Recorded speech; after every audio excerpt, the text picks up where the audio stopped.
আসসালামু আলাইকুম। আমি মমতা মুশতারি বলছি যশোর থেকে। শুভ সকাল। ওয়েলকাম করছি আমার ইউটিউব চ্যানেল মমতা মুশতারি থেকে। কেমন আছেন আপনারা সবাই? কাছে দূরে দেশ দেশের বাহিরে যে যেখান থেকে আমার ভিডিও দেখছেন, আশা করছি আল্লাহর রহমতে সবাই ভালো আছেন। আমরাও ভালো আছি আলহামদুলিল্লাহ।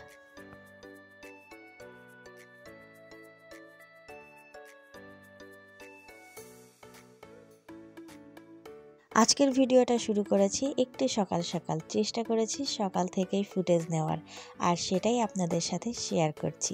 আশা করছি আজকের ভিডিওটা আপনাদের ভালো লাগবে। যদি ভিডিওটা ভালো লেগে থাকে, ভিডিওর কোনো একটা অংশ, কোনো একটা কথা, ভিডিওটিকে লাইক দিতে ভুলে যাবেন না। আপনি যদি ভিডিওটি ফেসবুক পেজ থেকে দেখে থাকেন, চাইলে পেজটা ফলো দিয়ে রাখতে পারেন। আর আপনি যদি এই ধরনের ভিডিও সামনে আরও দেখতে চান, তাহলে আমার চ্যানেলটা সাবস্ক্রাইব করে নিতে পারেন। আর আপনি যদি কাজগুলো করে ফেলে থাকেন, আপনাকে অসংখ্য অসংখ্য ধন্যবাদ।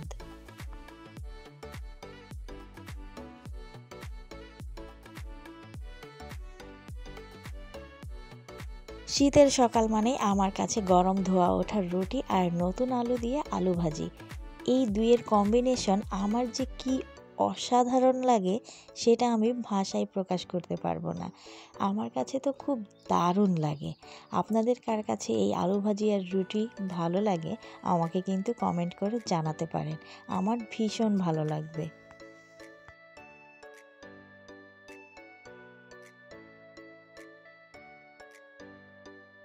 তাই আজ সকাল সকাল রান্নাঘরে চলে এসেছি। রান্নাঘরে এসে আটাটা খামির করে নিয়েছি। আটা খামির করার পরে আটার উপরে একটু মাখন দিয়ে খামিরটা ময়ান দিয়ে নিয়েছি। জানি না কেমন হবে, তো একটু পণ্ডিতি করেছি এটাই বলতে পারেন। তো রুটিটা বেলার সময় আমার কাছে ফিল হচ্ছিল আটাটা অন্যান্য দিনের তুলনায় একটু বেশি সফট হয়েছে। রুটিটা আমি একটু কম প্রেশার দিয়েই বেলে ফেলতে পারছিলাম খুব সহজেই। এখন খাওয়ার পরে বোঝা যাবে আসলেই জিনিসটা কেমন হয়েছে আর আমার পণ্ডিতি সফল হয়েছে কিনা।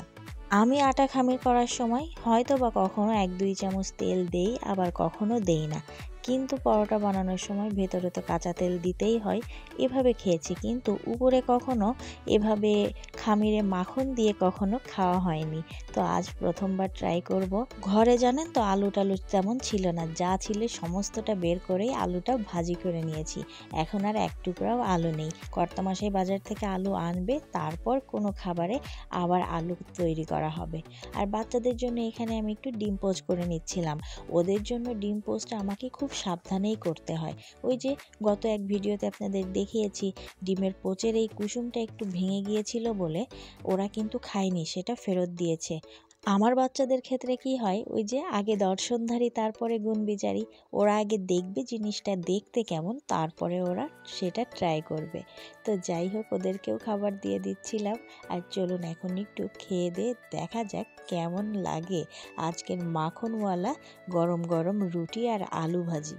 বাচ্চাদেরকে খেতে দিয়ে দিয়েছি আর সাথে আমিও খেয়েছি। রুটিটা দারুণ হয়েছিল, যেমন নরম তেমন তুলতুলে, আর রুটি থেকে একটা মাখনের খুব সুন্দর ঘ্রাণ আসছিল।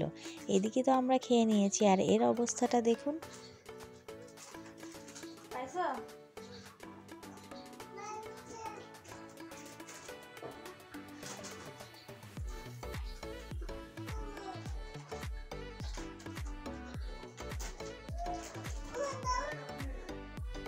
আসো, নিয়ে আসো, নিয়ে আসো, বয়াম নিয়ে আসো।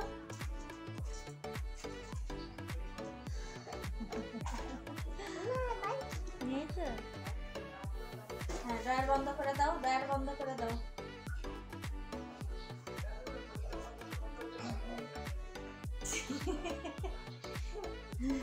আমরা সকলে তো রুটি খেয়ে নিয়েছি, আর এনাকে আজ আমি সুপি নুডলস করে দিয়েছিলাম। তো ইনি তো রুটি খান না, আর সুপি নুডলসটাও তার মর্জি মতো হয়নি, এই জন্য সে কিছুই খাবে না। খাবারের ড্রয়ারের ওখানে গিয়ে খুলে খুলে কিছুই পায়নি, খুঁজে খুঁজে দুইটা চকো পেয়েছে, আর সেই চকো দুইটা খেয়ে এখন আর সে কিছুই খাবে না। ভুলটা আমারই, আমি কেন ড্রয়ারটা ওকে খুলে দিতে গেলাম। আর এদিকে আর কিছু খেতে দেয়নি দেখে রাগ করে এই ওয়েট টিস্যুগুলো সমস্তটা বের করে টেনে টেনে গরু খেলছে। এটা কোনো কথা বলুন তো? তো এদিকে ওকে খাওয়াতে খাওয়াতে কর্তামশাই আবার বাহিরে গিয়েছিল, সেখান থেকে চলেও এসেছে। আর আসার পথে নিয়ে এসেছে একটা লেয়ার মুরগি, যেটাকে ওই যে হার্ডি চিকেন বলে যেটাকে, সেটা নিয়ে এসেছে। তার নাকি ভীষণ খেতে ইচ্ছে করছে। আসলে জ্বর থেকে উঠেছে তো বেচারা, কিছুই খেতে রুচি লাগছে না মুখে, মনে হচ্ছে এটা খাই ওটা খাই, কিন্তু দিন শেষে যখনই তৈরি করে দিচ্ছি সেটা আর ভালো লাগছে না।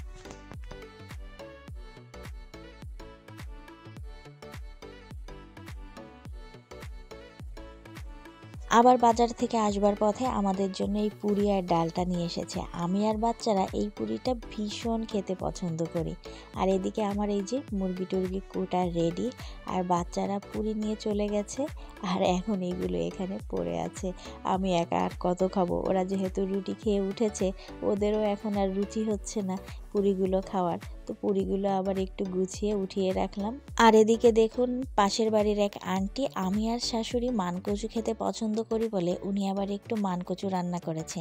শাশুড়ি আবার কি দরকারে গিয়েছিল দেখতে, তো গিয়ে দেখেছে মানকচু রান্না করছে, শাশুড়ির জন্য আবার একটু মানকচু রান্না পাঠিয়ে দিয়েছে এই বাটিতে করে।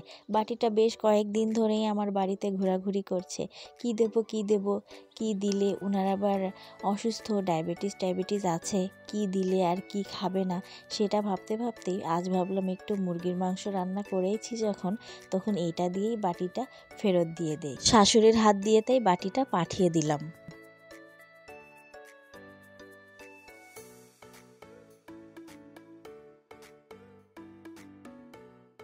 আজ মাংসটা রান্না করেছিলাম আগে আগে, যাতে ওই আন্টিকে সকাল সকালে একটু পাঠিয়ে দিতে পারি।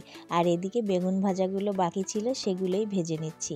এখন শীতকাল তো, শীতের দিনের এই কাটা বেগুনগুলো ভাজা খেতে কর্তামশাই ভীষণ পছন্দ করে।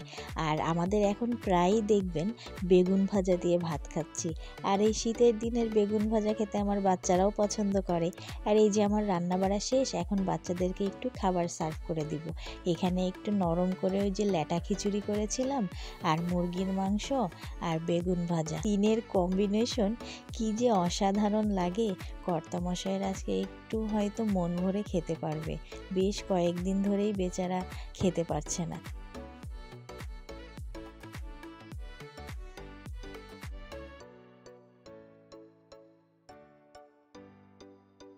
এই শীতের দিনের বেলার সাথে আর পারা যাচ্ছে না। এই দুপুরের খাওয়া দাওয়া শেষ করতে করতেই দেখুন বিকাল, আর বিকাল হতে না হতেই সন্ধ্যা।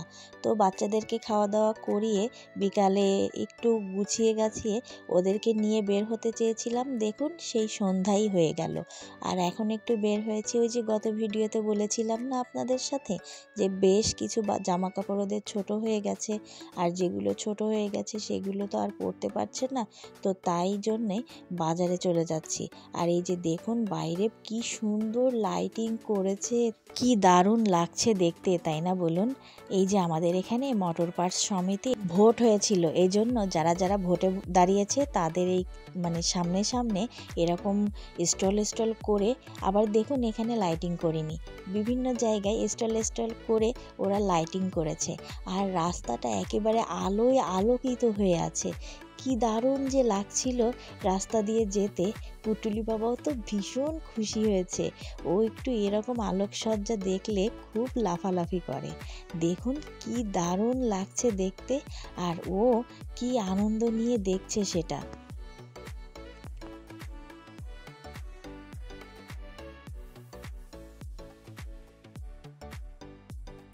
একটু বেশিই শীত পড়েছে তো, এজন্য কি হয়েছে, আমাদের না বাজারের ভিতরে আর নিয়ে যায়নি বাইকওয়ালা, আমাদের একদম বাজারের মুখেই নামিয়ে দিয়েছে। আর এই যে দেখুন একটু শীত পড়েছে দেখে কি মানুষ এসেছে, মনে হচ্ছে সারা যশোরের মানুষ যেন শীতের কাপড় চোপড় কিনতে আজই চলে এসেছে মার্কেটে, আমরাও যেমন এসেছি। আর আগে যারা ঢুকে পড়েছে মার্কেটে, তারা এই যে দেখুন একেবারে জ্যাম লাগিয়ে দিয়েছে, এপাশের মানুষ ওপাশের মানুষ। এই যে আমরা মার্কেট গেটে চলে এসেছি, এখন চলুন দ্রুত গিয়ে কেনাকাটার কাজটা শুরু করে দেই, তা না হলে আবার বেশ রাত হয়ে যাবে।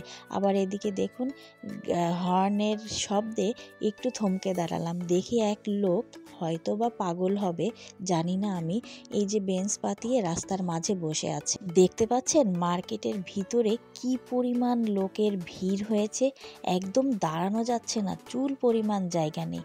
তো চলুন দ্রুত মার্কেট টার্কেট শেষ করে বিদায় নেই। আর দাঁড়াতে পারছি না এখানে, কোলে পুটুলি বাবা রয়েছে যেহেতু। এই যে দ্রুত মার্কেট টার্কেট শেষ করেছি, এখন আপনাদের কাছ থেকেও বিদায় নিচ্ছি ভিডিও থেকে। আজকের ভিডিও এখানেই শেষ করছি। সকলের সুস্বাস্থ্য কামনা করছি। প্রত্যেকে ভালো থাকবেন, সাবধানে থাকবেন, আমাদের জন্য দোয়া করবেন। আজকের ভিডিও তাহলে এখানেই শেষ করছি। আল্লাহ হাফেজ, আসসালামু আলাইকুম।